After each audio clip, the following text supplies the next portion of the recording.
Hello, good morning. তো market already open হয়ে গেছে। তো আমি পোর্টফোলিওর যে স্ট্যাটাস এখন অবস্থা দেখতে পাচ্ছি সেটা একটু আপনাদের সঙ্গে ডিসকাশন করব। মার্কেট এখন লাইভ আছে। আজকে হচ্ছে 21 তারিখ। 21 তারিখে মার্কেট ওভারঅল কিন্তু বেরিশ ট্রেন্ডে যাচ্ছে। টোটাল ম্যাক্সিমাম যে যত সেক্টর আছে, তো ম্যাক্সিমাম সেক্টর কিন্তু আজকে কিন্তু বেরিশ, ঠিক আছে। কালকেও ছিল, ডাউন ট্রেন্ডেই ছিল, তো আজকেও ডাউন ট্রেন্ডেই আছে। তো সব থেকে যেটা বেশি এখন বুলিশ যাচ্ছে সেটা হচ্ছে গোল্ড এবং সিলভার। ওকে, তো আপনারা দেখতে পাচ্ছেন এখানে সিলভারে যেটা রয়েছে, সিলভার কিন্তু এখন কিন্তু কমপ্লিটলি বুলিশ দেখাচ্ছে। তো এখানে অলমোস্ট 30%-এর এখানে গেইন দেখাচ্ছে আপাতত। তো আমি ডিসকাশন করেছিলাম, দেখুন সিলভারে এখানে অলমোস্ট 30%। হ্যাংসেং বিজে 10%-এর কাছাকাছি কালকে ছিল, আজকে একটু ডাউন হয়ে গেছে, ঠিক আছে। তো এটা ওভারঅল এখন গোল্ডটা আমি বাই করেছি লাস্ট আই থিঙ্ক সোমবার দিন আমি বাই করেছি এটা, ঠিক আছে। তো এটাও অলমোস্ট 8-9%-এর কাছাকাছি। এটা ছোট্ট ইনভেস্টমেন্ট আছে, বেশি বড় ইনভেস্টমেন্ট না। অ্যাজ ইউ নো, এটা হচ্ছে একটা ছোট ক্যাপিটাল, 50,000 একটা ছোট ক্যাপিটাল। সেই ক্যাপিটালকে এখানেই ম্যানেজ করার চেষ্টা করছি এবং সেটা আপনাদের সঙ্গে শেয়ার করছি, ঠিক আছে। তো যে স্ট্র্যাটেজিটা আমি ডিসকাশন করেছিলাম সেটা হচ্ছে ইটিএফ শপ স্ট্র্যাটেজি। সেই স্ট্র্যাটেজির উপরে এখানে কাজ চলছে। তো ওভারঅল আপনি যদি দেখেন, এখানে কিন্তু ওভারঅল আমার ম্যাক্সিমাম যত সেক্টর এখানে রয়েছে, এফএমসিজি, ইনফ্রা, আপনার সেন্সেক্সে এখানে রয়েছে, সেন্সেক্সের ইটিএফ, এটাও আপনার মাইনাসে দেখাচ্ছে। ওকে, স্মল ক্যাপ যেটা আছে সেটাও মাইনাস, সব মানে মাইনাসেই রয়েছে। ওকে, তো মাইনাস হলে কোনো ব্যাপার না। দেখুন এটাকে ম্যানেজ করতে হবে। রিয়ালিটি যেটা আছে সেটা 10%-এর কাছাকাছি এখানে মাইনাস নেগেটিভ রয়েছে। তো অ্যাজ পার দ্য স্ট্র্যাটেজি এটা -3.3%-এর কাছাকাছি এটা আমি অ্যাভারেজিং করি, এবং যদি ডাউন ট্রেন্ডে থাকে তাহলে সেই ক্ষেত্রে এটাকে আমি আপনার 5%-এর উপরে গিয়ে এটাকে অ্যাভারেজিং করি। ওকে, তো রিয়ালিটিতে এখানে একটু বেশি লস দেখাচ্ছে, এবং রিয়ালিটির চার্টটা যদি আমি আপনাদেরকে একটু দেখাই, আপনাদেরকে একটু রিয়ালিটির চার্টটা আমি একটু দেখিয়ে দিচ্ছি, তাহলে কি আপনারা বুঝতে পারবেন, ঠিক আছে। তো চার্টে গিয়ে আমি একটু দেখব এবং সেটা অ্যানালাইসিস একটু করব। তো চার্টটা একটু ওপেন হয়ে যাক। তো দেখুন এখানে আমি একটুখানি জাস্ট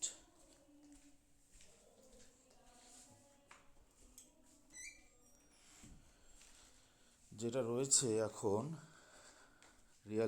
রিয়ালিটিতে আজকে একটু সাইডওয়েজ মতো আছে। কালকে তো একেবারেই ফলিং হয়ে গেছিলো, পুরো ফল হয়েছিল। তো দেখুন রিয়ালিটিতে এখানে আমার অলমোস্ট আমি এটাকে আজকে লিমিট অর্ডারে একটা অর্ডার প্লেস করেছি, এটা 10%-এর কাছাকাছি। আমি এক্স্যাক্টলি বলে দিচ্ছি কোথায় আমি এটা প্লেস করেছি, ঠিক আছে। তো আমার অর্ডারটা আই থিঙ্ক এক্সিকিউট হয়েছে কি না দেখতে হবে একটু। ওকে, তো জাস্ট একটু ওয়েট করুন। রিয়ালিটি রিয়ালিটি অলমোস্ট 10.97% এখানে আমি এটাকে অর্ডারটা প্লেস করেছি, আমি আপনাদেরকে দেখাচ্ছি, ঠিক আছে। তো এখানে আমি একটা হরিজন্টাল লাইন প্লট করবো, এখানে এক্স্যাক্ট আমি কোথায় অর্ডারটা প্লেস করেছি আমি দেখাচ্ছি। 78.28, 70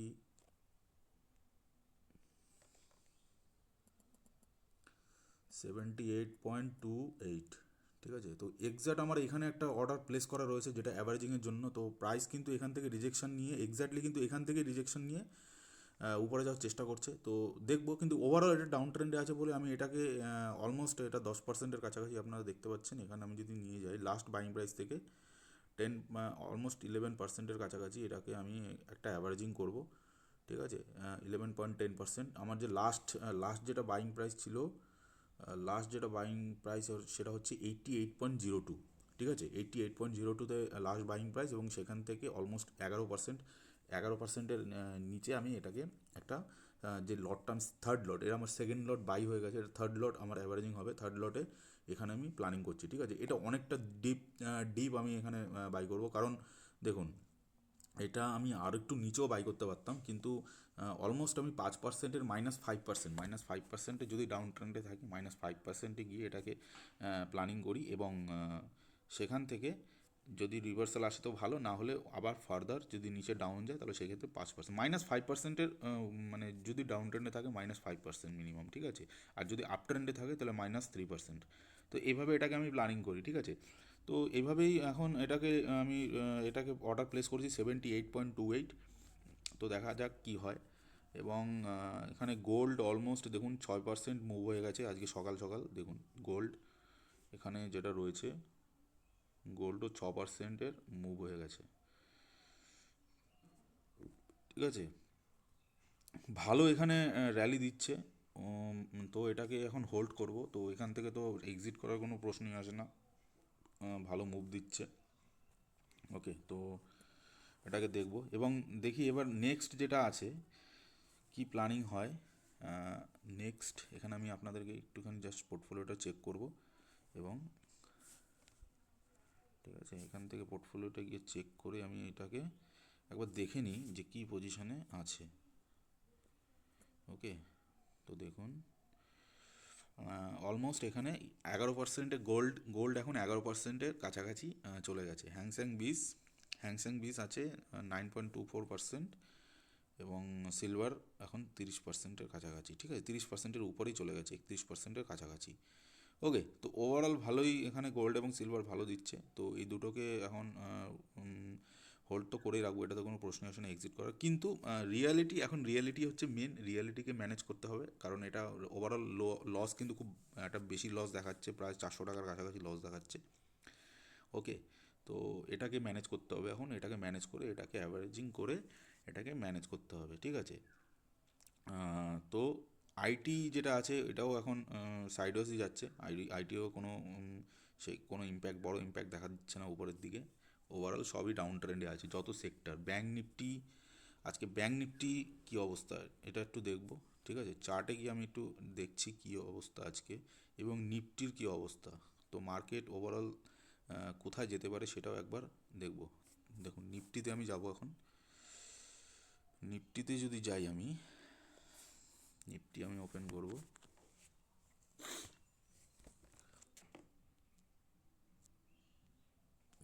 তো নিফটিতে কি অবস্থা, নিফটির চার্টটা ওপেন হবে। দেখুন নিফটিতে কিন্তু এখান থেকে কিন্তু একটা রিভার্সাল দেওয়ার চান্সেস হচ্ছে, কারণ দেখুন এখানে নিফটি কোন অবস্থায় আছে। প্রাইস কিন্তু উপর থেকে ফল করেছে, কিন্তু 200 যেটা মুভিং অ্যাভারেজে কিন্তু সাপোর্ট নিচ্ছে। এই যে নিচের যে ব্লু কালারের লাইনটা, এটা হচ্ছে 200 ইএমএ। ওকে, 200 ইএমএর এখানে কিন্তু সাপোর্ট নিয়ে কালকে যে ক্যান্ডেলটা তৈরি করেছিল, দেখুন এক্স্যাক্ট 200 ইএমএকে সাপোর্ট নিয়ে এখানে একটা ছোট্ট রিজেকশন আপনি দেখতে পাবেন, নিচের থেকে একটা উইক বানিয়েছে। ওকে, আজকে ক্যান্ডেলটা এখানে গ্রিন বানানোর চেষ্টা করছে। যদি এখানে বাই চান্স আজকে গ্রিন হয়ে যায়, আজকে এন্ড অফ দ্য ডে আজকের ক্যান্ডেলটা যদি এখানে গ্রিন হয়, তাহলে সেই ক্ষেত্রে কী হবে, এখান থেকে একটা রিভার্সালের চান্সেস আছে। ওকে, তো এখানে আমি আরেকটা জিনিস আপনাদেরকে দেখাচ্ছি। যদি আমি এটা ফিবোনাকি মার্কিং করি, এখানে ফিবোনাকি মার্কিং করলে এখানে দেখা যাবে এক্স্যাক্টলি কোন পজিশনে আছে।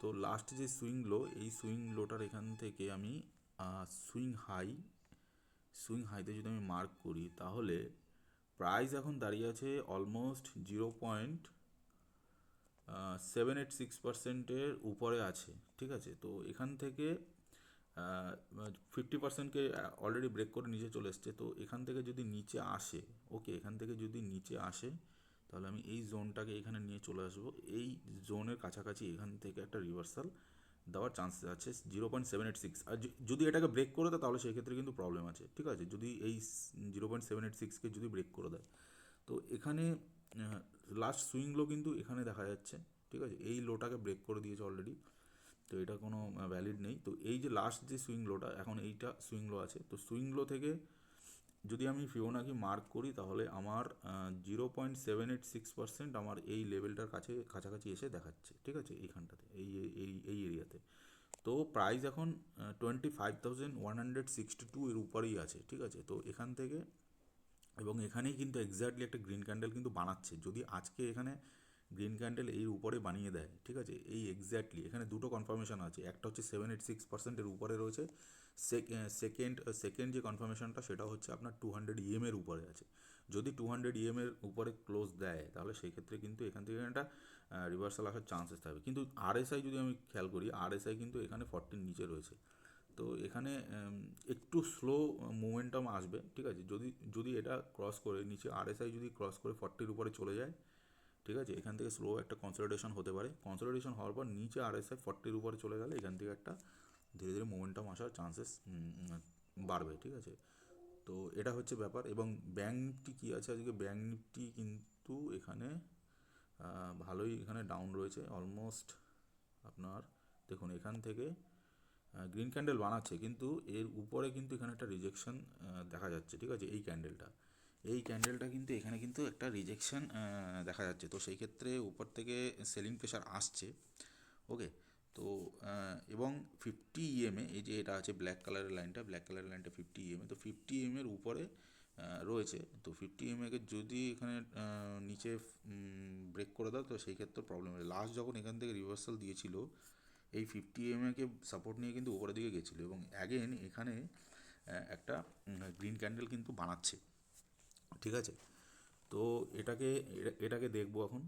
তো মার্কেট যদি এখানে দেখুন একটা সিম্পল সব ফান্ডা, যদি মার্কেট এখানে ফল করে তাহলে গোল্ড এবং সিলভার কিন্তু উপরের দিকে যাবে, ঠিক আছে। গোল্ড এবং সিলভারের উপরের দিকে মুভ আসবে, এবং মার্কেট যদি এখানে এটা যদি রিভার্সাল দিয়ে দেয় তাহলে গোল্ড এবং সিলভারের দিকে মানে নিচের দিকে আসা ধীরে ধীরে একটা কারেকশানের দিকে আসবে।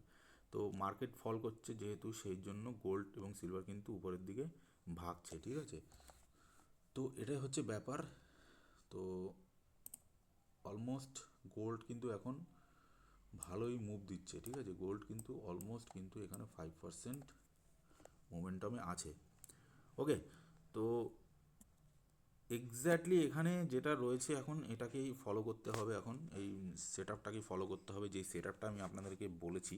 আপনারা যদি ভিডিওটা না দেখে থাকেন তাহলে ভিডিওটাকে চেক আউট করুন, তাহলে বুঝতে পারুন খুবই ইজি একটা মেথড। যদি আপনারা রিস্ক ফ্রি কাজ করতে চান তাহলে এখানে কাজ করতে পারেন, অসুবিধা নেই। আমি এটার উপরেই কাজ করছি এবং আপনাদের সঙ্গে শেয়ার করছি, ঠিক আছে। কোনো বাইং বা সেলিং রেকমেন্ডেশন না, আমি নিজের অ্যানালাইসিসটা আমি নিজে কীভাবে কাজ করছি সেটা আমি এখানে আপনাদের সঙ্গে শেয়ার করছি, কোনো বাই বা সেল রেকমেন্ডেশন না। আপনাদেরকে কনসেপ্টটা বুঝিয়ে দিয়েছি কীভাবে কাজ করতে হয়, তো সেইভাবে আপনারা চাইলে আপনারা করতে পারেন, ঠিক আছে। দেখুন রিয়ালিটিতে কিন্তু এখানে কিন্তু অলমোস্ট 10%-এর ফলিং এসছে। তো রিয়ালিটি যদি আমি এটাকে আমাকে একটু ট্র্যাক করতে হবে, কারণ এখানে একটা আমার প্ল্যানিং রয়েছে, ওকে। কোথায় গেল, আমি এটা আমার ল্যাপটপে চেক করছি, ল্যাপটপে চেক করে আমি আপনাদেরকে দেখাবো, ঠিক আছে। রিয়ালিটিতে আমার এখনও কিন্তু আমার অ্যাভারেজিংয়ে পয়েন্টে কিন্তু এখনও আসেনি, 78.28-এ আমার প্ল্যানিং রয়েছে। তো সেই ক্ষেত্রে সেটা এখনও পর্যন্ত আসেনি। ওপেন ইকুয়াল টু হাই দিয়েছে, উপরে কোনো কোনো শ্যাডো তৈরি হয়নি, তো উপরের থেকে একটা সেলিং প্রেশার আসবে। আরএসআইও 40-র নিচে শো করছে, ঠিক আছে। তো সেই ক্ষেত্রে নিচের দিকে ফলিং আসবে। কালকে আমি রাত্রেবেলা একটা লাইভ করেছিলাম, কিন্তু লাইভটাতে একটা প্রবলেম হয়ে গেছিলো, টেকনিক্যালি প্রবলেম হয়েছিল। আমি 1 ঘন্টা একটা লাইভ করেছি, কিন্তু লাইভে কোনো কিছুই সেরকম হয়নি, ঠিক আছে। তো ওটা একটুখানি টেকনিক্যাল ইস্যু হয়েছে, তো আমি বুঝতেও পারিনি। পরে গিয়ে দেখছি যে কোনো মানে পিকচারই আসেনি, ঠিক আছে। তো তাই এখন আবার শেয়ার করছি আপনাদের সাথে।